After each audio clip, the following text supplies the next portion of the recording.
డెమోలిషన్స్, illegal constructions ఏవైతే ఉన్నాయో వాటి మీద చేయడం అవన్నీ జరుగుతున్నాయి. సో మేజర్ గా ఈ హైడ్రా వచ్చి targeted only on FTL and buffer zones లో ఉన్న ల్యాండ్స్ ని మాత్రమే టార్గెట్ చేయడం జరిగింది. రీసెంట్ గా వచ్చేసి మాదాపూర్, దుండిగల్, మల్లంపేట్, అమీన్పూర్ ఈ ఏరియాస్ లోనైతే డెమోలిషన్స్ అయితే చేయడం జరిగింది. సో జనాల నుంచి విపరీతమైన నెగిటివ్ ఫీడ్బ్యాక్ అయితే దీని మీద రావడం జరిగింది. స్టార్టింగ్ వచ్చేసి ఓన్లీ పెద్దవాళ్ళనే టార్గెట్ చేస్తున్నారు ఏమో అనుకున్నారు, బట్ కామన్ పీపుల్ కూడా చాలా మంది ఇది ఎఫెక్ట్ అవుతున్నది. దీని వల్ల బ్యాక్లాష్ చాలా మటుకు వచ్చింది. సో ఇది వచ్చిన తర్వాత నౌ గవర్నమెంట్ దీన్ని ఇంకా స్మూత్ గా తీసుకెళ్దాం అని ప్రిపేర్ అయ్యారు.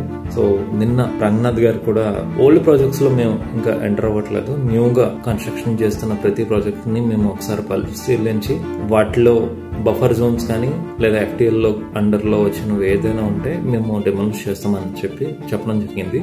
ఈ న్యూస్ విన్నాక చాలా మంది హ్యాపీ అయ్యారు. సో అప్రిషియేట్ చేద్దాము గవర్నమెంట్ ని కూడా. సో మీరేమనుకుంటున్నారు?